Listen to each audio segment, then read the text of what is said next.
Hey everybody, welcome to the Swick Tech Leading Business Podcast. I'm one of your hosts, Eric Clark. We have Shane Craning here with us as well. Hey Eric. Today we're excited to talk with Chris Rogers of Empiric out of Milwaukee. I believe you guys are located in the 3rd Ward. Really neat place to have a new business like that. I guess today's topic really, we want to talk about leveraging technology in healthcare to accelerate growth and really maintain compliance via modern technology. And in healthcare, that's really a critical aspect of doing business. So my understanding is you guys touch a lot of the healthcare industry, but you're also a tech company in some regards. So I'm excited to talk with you today, Chris. Yeah, thanks for having me. This is a really cool opportunity. And yeah, you're right. We work in healthcare, so I'm excited to talk some shop with you guys. Cool. Well, I guess let's just get started a little bit. You're the head of research at Empiric. Maybe tell us just a little bit about what you do there and then what the company does. Sure. So we're a healthcare technology company. Part of our offerings, data analytics. We have amassed a significantly large database of clinical data, and that affords the opportunity to partner with accounts to do research. And so that's what our team does, is we look for and design predictive models and different machine learning techniques to try and understand different aspects of disease, and then bring those findings to publication so we can publish literature and research. But as a company, Empiric, we actually have 3 products. So we have a suite of products that we have out in the market. One's a communication app called Ori. Another one's a data analytics platform called Matrix. And then our flagship is cardiac intelligence. And the mission for cardiac intelligence is to end the undertreatment of cardiovascular disease. So as you may know, cardiovascular disease is the #1 killer in the U.S. And globally. And so what we've done is design a platform that can automatically find patients with different cardiovascular disease and bring that to the attention of the appropriate clinician so they can be evaluated for treatment. And it's been a really exciting journey. We've been doing this for about 7 years. Again, in Milwaukee, we're local, founded by orthopedic surgeon Dr. Joe Coley, and have been growing quickly over the last few years. That's exciting. So that's how you got your start. I know we were talking offline a little bit, but where did the name come from? Yeah, so Empiric, we started with a few names, and then we landed on Empiric because it came from the empirical formula. So especially when we're starting, one of our goals is to create really simple, intuitive technology, and the empirical formula, at least in chemistry, is the simplest formula of a compound. So we got fancy with the spelling and lopped off the E in the front. We added the K at the end to honor our founder, Joe Coley. His last name is spelled with a K, and so that led us to Empiric. And despite the challenge with getting the spelling right, with different accounts, the name's really stuck, and we enjoy it, and it is what it is. As you guys can appreciate, like naming a company is really hard. There's no easy way to do it, and Empiric's worked out for us. That's great. And you guys were named one of the startups to watch in 2021 by Startup Milwaukee. Matt Cordio runs that group. How did you guys get on that list? Yeah, shout out to Matt Cordio. Thank you. If he happens to listen to this, it's super cool. We're honored. 2020 was a really tough year. It goes without saying, everyone had a tough time. We were really blessed, despite all the challenges that presented with COVID. We did have some significant wins. One was we closed the fundraise in Q1, our Series B fundraise. We were able to maintain all our clients throughout the year, and even launched a few. And being in healthcare, launching accounts amidst all this COVID was really challenging. As you can imagine, everything shut down, basically, and everything was focused on COVID. But that success, I think, got the attention on kind of a public level, and what's got us to get to Matt Cordio's list. And we're really thankful. We've already put a lot of those funds to use. We're looking at expanding globally in the near future. So starting with Europe and Middle East. So there's really exciting opportunities on the horizon, and and I think being on that list just brings attention to that. So Yeah, cool. that's great. I mean, so I have two follow-up questions for that. What do you think COVID taught you and the business about our healthcare system and how technology can improve it? Yeah, it's a great question. One of the main lessons, at least personally, was COVID exposed how much we don't know, especially in healthcare. This was a challenge to understand how this disease worked, how it progressed, how it was transferred, and how to treat it.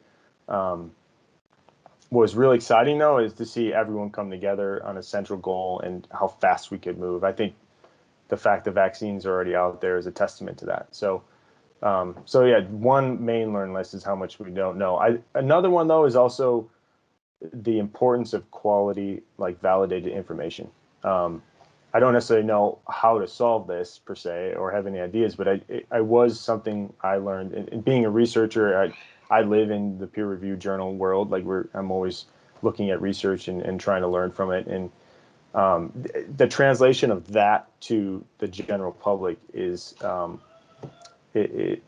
can be a daunting task, and the misinformation is a risk. It's really hard to be able to transfer that data and that information to everyone. And so I'm excited what comes from this, where the science and healthcare and the progress made is actually disseminated out to the public in a way that people can trust what they're reading or trust what they're hearing about. And I think that's an opportunity to get better, and something that was exposed during the COVID situation.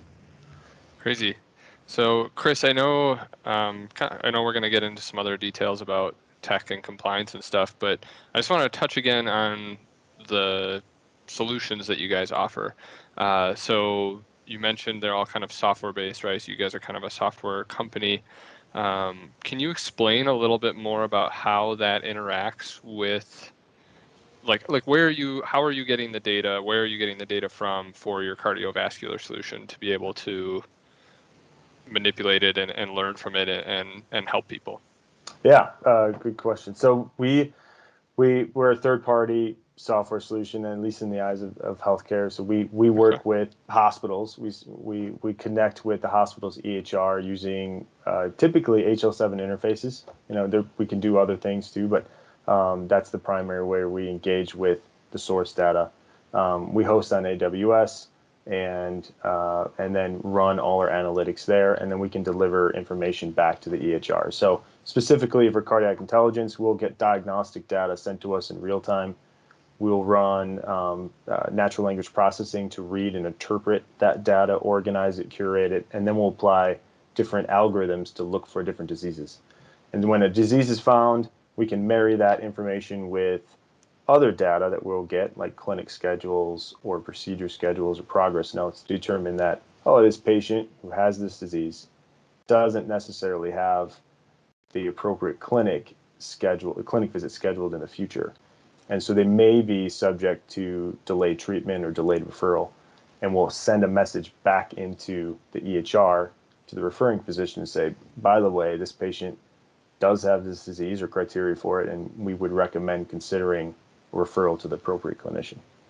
And to give you some context, a lot of the diseases that we see are in the 4, 5, 10,000 patients on a yearly basis, and we're seeing anywhere from 30 to 45, 50% of patients with these diseases are not getting referred to the clinic at the recommended guideline timeline. So there's an opportunity to help streamline that process so that these patients can get to the clinic and ultimately receive the intervention they need to improve their health and wellness. So a lot of these diseases are high risk. Mortality risk is significant.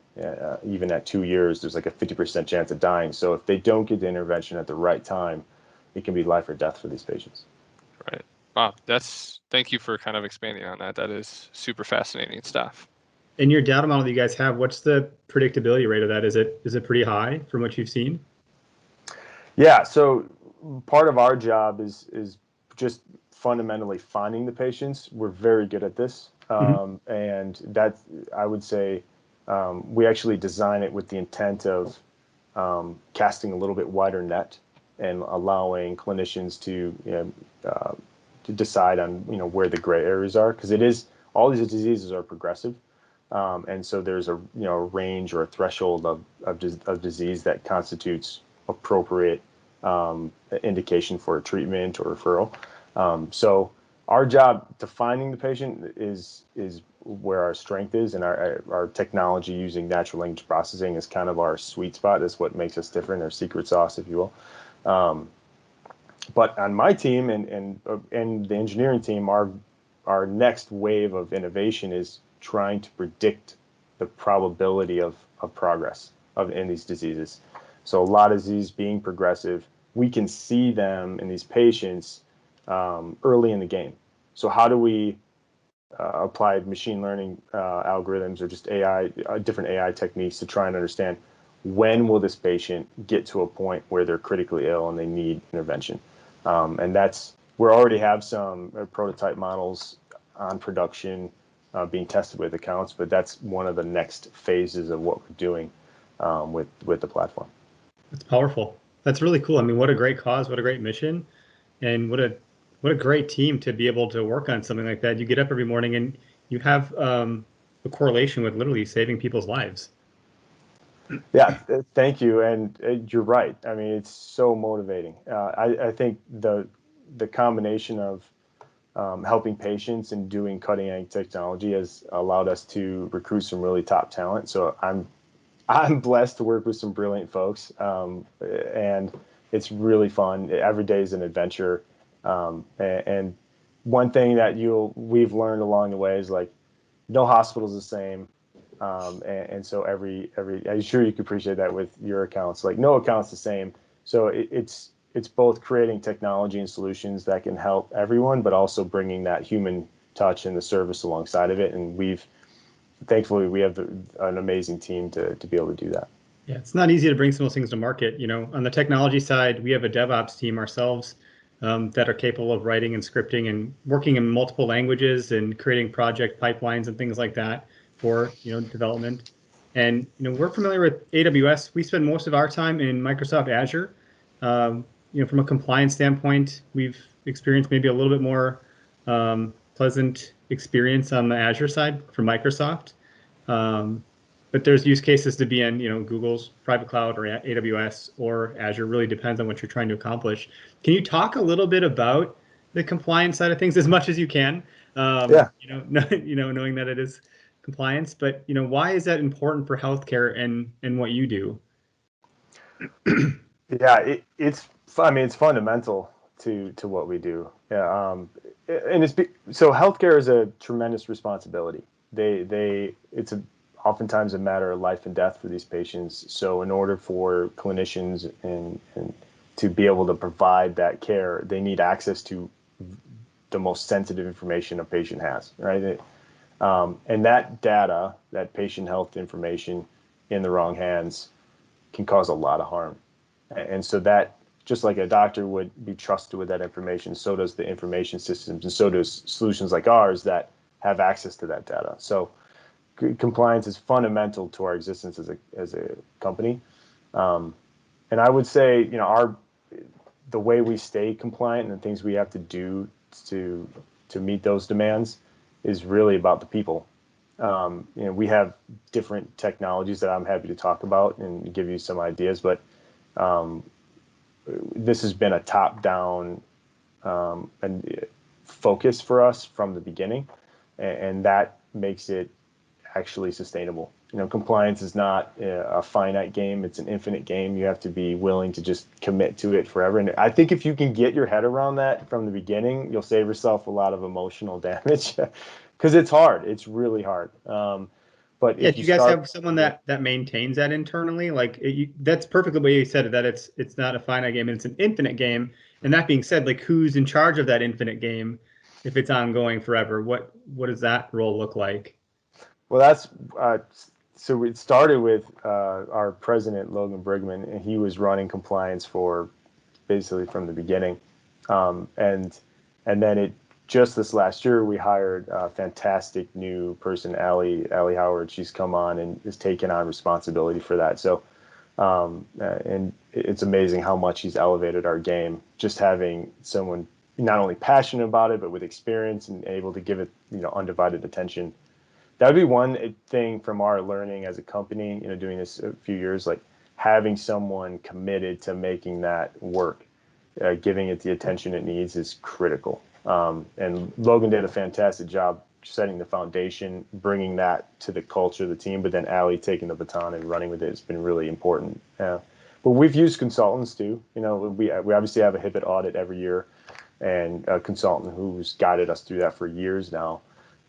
We do pen testing, so we have a company that will basically try to hack our system every year, and that's a key audit that we have to do. So every time we go through this, we've learned more, and that's the nature of this, especially in HIPAA. These are guidelines. This is the law, but it's guidelines. And one of the things we have to do, and this is what Allie does, is she actually keeps track of the lawsuits. You can learn from the lawsuits, like how the law is interpreted, so that you can, see the risk and make sure that you're mitigating that risk in your own infrastructure and your own policies and procedures. So it's I would say having someone like Allie early in the game is really helpful.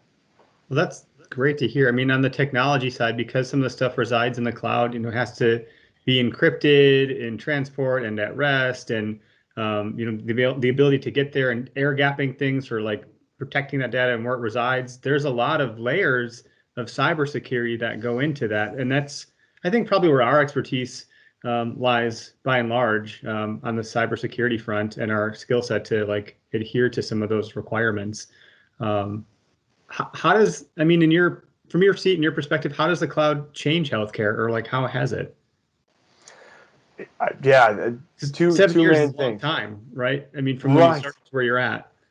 We were just talking about this the other day too. One of our first solutions was secure messaging, and it's called Ori. And the problem was messaging from inside the OR to the patient's family in the waiting room. So Dr. Coley was sitting in a waiting room for one of his loved ones' procedure, took extra long, and he was confused, like, why haven't I got an update? Realized, hey, I need an update. And went up to the front desk and found out patient's doing fine, already, in recovery. And he realized, as a surgeon, if I'm doing this to my patients, I'm creating some unintended anxiety. So that's what was the catalyst. At the time, texting and secure messaging was like really hard to do. I think cloud technology has allowed this to happen in a much more accelerated rate. So the two core tenets that I think cloud technology provides to healthcare is speed and accessibility. Speed of computational programming and access to information in faster ways than ever before. But it does present risk. So we talked about technology and compliance. Like for us, AWS is one key factor, but the way we develop code, so tracking our changes and our change management system, is fundamental. We use Trello and GitHub to manage all that.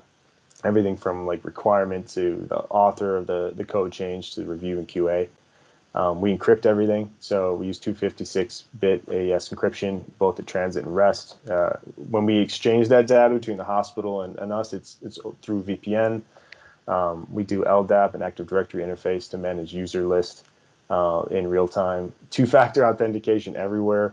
And these are all changes that weren't there in the beginning. We just had to continually get better at it over the years.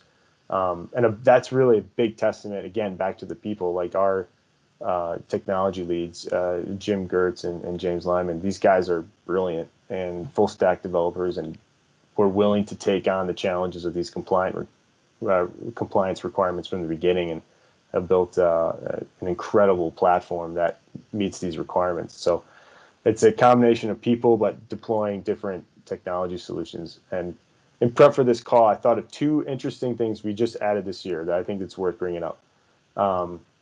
SAP Litmus is a learning management system that has been game changer for us.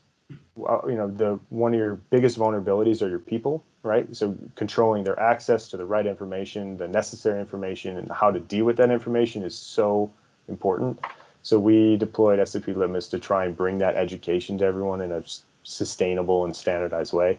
And then for us, Jamf, like we're a smaller company. We don't have a dedicated resource to manage everyone's tech. So Jamf gives us that mobile device management solution that can bring control at the device level. So So are you those guys two using things, Apple products then? most of us, yeah, yeah. And but we run our business on Google, so and we use Slack for internal communication. So everything's doable if you have the right people willing to do the right things. But those are some of the main technologies we use. Yeah, that's great. I love that you call out the people, because that is such a huge part of it, right? You can have, we're talking about cloud solutions with Microsoft and Amazon and Google, and all of those solutions meet HIPAA compliance requirements, right? Like, yeah, they're going to say, yes, it's HIPAA compliant. And that's technically true, but it's not if you're not doing the right things on your end and inputting the right policies and solutions and having the right people watching over it and making sure it's being done correctly, right? So there's a very fine line there between like, oh yeah, I signed up for Microsoft 365 and Microsoft told me it can be HIPAA compliant, and being actually HIPAA compliant. Yeah, you said it well. That's exactly it. It's cool. Yeah, you have to have checks and balances in place, you mentioned so much great technology in there. I would say, if you guys are still on two-factor auth, when you want to go to multi-factor authentication, we should talk more. Yeah, for sure. No, and I don't know. I think there's a few other questions I had in the show notes here. From your perspective, how does IT play a part in the future of healthcare for preventative medicine? I think you kind of touched on it a little bit, but I don't know if there's anything else to pull out of that. Yeah, I'm most excited about the personalized medicine aspect of it. So much of the data we have is siloed, and so I'm sure you've heard the terms like interoperability. It's just bringing data from all these silos into one central place so that you can consider all that information at the time of treatment or prevention, or just bringing awareness to a disease before the patient even knows it exists. And that amount of data and the amount of processing to handle that data is something that I think the cloud is really well equipped to do, because you can scale up your resources really quickly. But that's something I'm very excited about personally, but also as a company. That's kind of where we're at. We know that we've already seen in our research, one of the diseases we look for is aortic stenosis, and there's different stages of severity, and we've already seen those with like a moderate aortic stenosis severity or disease. They're not all the same. Some progress very quickly and some don't. So we're, with our purview of data, with the echocardiogram data we get and the clinical data, we're trying to predict which ones will progress and which don't. But as we expand that philosophy to other diseases and incorporate more data, we'll be able to go further and further upstream to try and understand how exactly does Eric need to be managed in his treatment, or Shane need his treatment. You guys you deserve like different pathways because you're just different people. So how do we allow technology to help make those decisions? So you're leveraging technology to enhance the human experience, and you're taking some of that off of the surgeon, doctors, healthcare plate, and you're allowing room for the human being aspect of things. That's pretty impressive. Yeah, very cool. Chris, do you see more like on the personal side, right? Like, let's like take the hospital piece out of it, right? I'm at home sort of thing right now. Do you see more being done on that space with this, whether it be software or hardware? Obviously like Apple has their Apple Watch and they can like tell your heartbeat and stuff now, but that's as far as I feel like any like personal technology has gone in that space. Do you see that expanding a lot more? And is that, you don't have to tell if that's on your roadmap, but like, do you see that as being something like Apple and Google and those kinds of companies are going to like take on and do, or is that something that's more in your realm that you guys can kind of tie your software that you already have to devices and tech that people could be getting? Yeah, it's definitely a part of the roadmap. It may be far out, because there's whole different compliance issues when you go to patient-facing stuff that are really difficult hurdles worth overcoming, but difficult. I think what we've learned is that it's hard to be good at everything.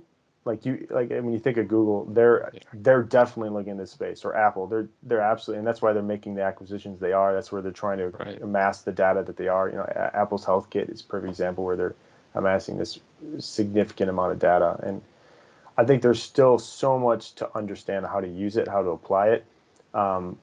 One interesting thought, though, on the patient-facing side is that I think there'll be a lot of patients who will take more responsibility for their healthcare, and therefore they'll want this democratization of expertise. We're already seeing that in the way we're deploying some of our models. Is like we can train our model on really robust data, but in the real world, that data doesn't exist everywhere. It doesn't exist in rural areas or places where they don't have the tools to collect that data. When the devices at home become more robust, it allows for that expertise to be brought right to the phone or right to the watch or right to their computer. I'm really excited about that, and I think that's something as a company we're excited and watching closely, because we know we can move into that space. It's just knowing, is the data there to do it, and it will be. It will be sooner than we think. Awesome. Yeah, the rate of acceleration is compounding. It's on an exponential curve, not a linear one. So one step is not one step. It's like, whatever the exponential rate is, right? How can people, we can bring the plane in for a landing. How can people help spread the word about Empiric? What more can others do to, like, what can we say about the company short of broadcasting this podcast? Is there something more the public can and ought to be doing to help kind of elevate your mission?